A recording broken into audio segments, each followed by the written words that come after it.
బత్తాయి రైతులకు ధన్యవాదములు. బత్తాయిలో మనం వాడుకు వదిలిన తర్వాత వర్షం రాకపోవడంతో అధికంగా వాటర్ రావడం వల్ల నీళ్ళు వేయడం జరిగింది. ఆ నీళ్లు వేసేటప్పుడు అంటే వర్షం రాకపోతే మనం మంచి పూతలు రావాలంటే ఖచ్చితంగా మనం పాదులు నిర్మించుకోవాలి. ఈ విధంగా ఇక్కడ గమనించండి ఒకసారి ఏ విధంగా పాదులు చేసాము. ఇలా పైపుల ద్వారా నీటిని ఒక్కసారిగా అధికంగా నీటిని ఇవ్వడం వల్ల మంచి పూతలు వస్తాయి. తక్కువ డ్రిప్ ఇరిగేషన్ ద్వారా నీటిని అందిస్తే ఖచ్చితంగా ఉత్త ఇగురే రావడానికి ఆస్కారం ఎక్కువ ఉంటుంది. ఒక్కసారిగా అధికంగా నీటిని వదలాల మొక్కలకు. మనం ఏ విధంగా పాదులు చేసామో ప్రతి చెట్టుకు గమనించండి. ఈ విధంగా అధికంగా నీటిని ఒక్కసారిగా ఇవ్వడం వల్ల 1-2 దపాలుగా నీటిని అందించడం వల్ల మనకు ఏ విధమైనటువంటి పూతలు వచ్చాయో మీరు గమనించండి.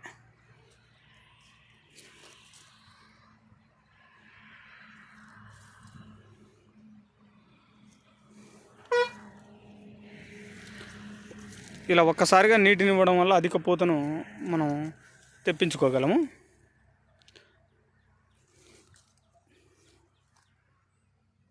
ఇందులో ముఖ్యమైనటువంటి అంశం ఏమంటే ఆకు బలిచ్చినటువంటి ఆకు ఎక్కువగా రాలిన మొక్కల్లో అధికమైనటువంటి ఇగురు వచ్చే అవకాశం ఉంటుంది. ఆకు తక్కువగా డ్రాప్ అయ్యి ఉంటే అది నీళ్ళు వేసినా కానీ మనకు ఇగురు రాదు, పూత రాదు, అలా స్టేబుల్గా అట్లా ఉండిపోతుంది. మనం ఒక్కసారిగా మనకు ఇగురు రావాలంటే ఖచ్చితంగా అంటే నేను చేసినటువంటి ప్రయోగాల్లో నేను తెలుసుకున్న అంశం ఏమంటే 0.52-34 ఇథిలిన్. ఇది దానిమ్మలో ఎక్కువ మంది అప్లై చేస్తున్నటువంటి టెక్నిక్. దానిమ్మ వాళ్ళు వాడతారు. అలాంటి టెక్నిక్ వాడినప్పుడు మనం ఇలాంటి ముదురు ఆకులన్నీ రాలిపోతాయి. ఈ రాలిన ఆకు ఎక్కడెక్కడ ఉంటుందో అలా ఆకు రాలినటువంటి ముదిరాకు రాలిన ప్రతి చోట ఇగురు వస్తుంది. ఇగురు వచ్చిన ప్రతి చోట పూత వస్తుంది. ఇలాంటి టెక్నిక్ ద్వారా మనం అధిక పూతను రప్పించుకోవచ్చు. తక్కువ నీరు ఉన్నవారు కొద్ది రోజులు వెయిట్ చేసి వర్షం వచ్చే వరకు వెయిట్ చేసి తర్వాత నీళ్ళు వేసుకోవడం మంచిది. నీరు అధికంగా ఉన్నవి అనుకున్న వాళ్ళు ఇలా పెద్ద పెద్ద పాదులు నిర్మించుకోవడం వల్ల మంచి పూతలు రావడానికి ఆస్కారం ఉంటుంది.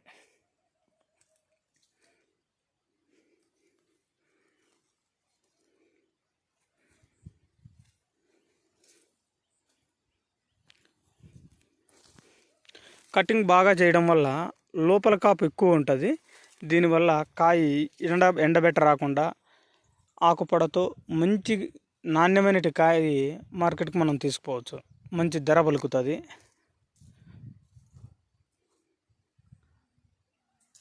మంచి ఇగురు వచ్చింది ఈ సంవత్సరం. వర్షాలు రాకపోయినా మంచి పూతలను మనం రప్పించుకోగలిగాము.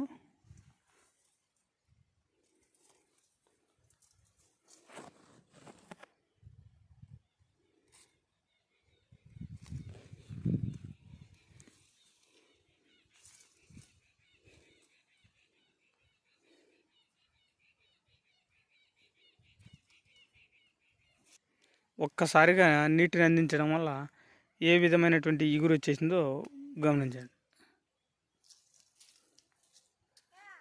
ఇగురుతో పాటు పూతలు కూడా వస్తాయి.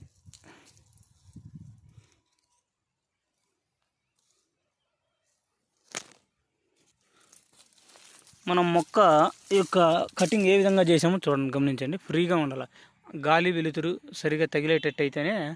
ఇప్పుడు ఒకసారి గమనించండి, చూడండి మొక్క ఎంత ఫ్రీగా ఉందో. గాలి వెలుతురు బాగా తగలాలి మొక్కకి ఎప్పుడైనా. అలా అయితేనే మంచి దిగుబడి వస్తుంది. ఇప్పుడు ఇక్కడ వచ్చినటువంటి పూత ఎటువంటి ఎండబెట్ట గురి కాకుండా మంచి నాణ్యమైన కాయ రావాలంటే ఇట్లా లోపే రావాలి. మొక్క యొక్క లోపల వస్తే మంచి.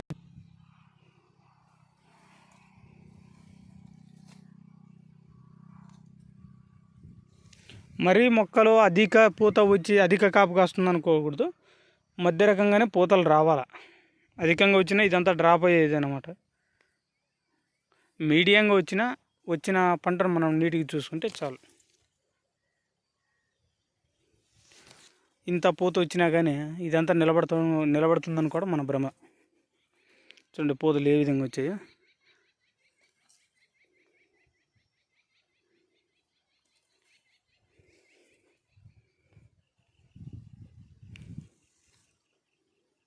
05234ను ఈ తెల్లిను వాడిన మొక్కల్లో నేను గమనించింది ఏమంటే ఎక్కువ ఇగురు, ఎక్కువ పూత రావడానికి ఆస్కారం ఎక్కువ ఉంటుంది.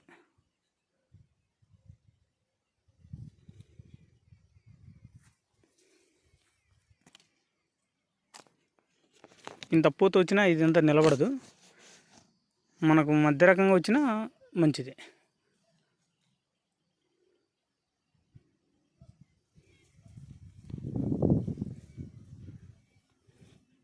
వర్షం వచ్చింటే ఇంకా బాగుండేటివి.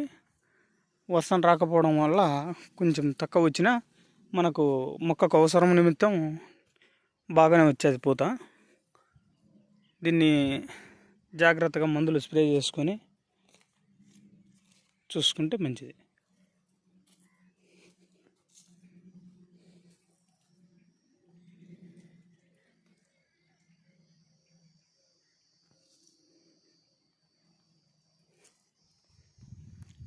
వాడు ఎక్కువగా వచ్చినటువంటి రైతులు నీళ్లు వేసుకోండి. నీరు తక్కువగా ఉందనుకున్న వాళ్ళు కొన్ని రోజులు వెయిట్ చేయడం మంచిది. ఎందుకంటే చాలని నీరు వేయడం వల్ల ఉత్త ఇగురే వస్తుంది. నీరు ఎక్కువగా ఉన్న వాళ్ళు ఈ విధంగా పాదులు నిర్మించుకొని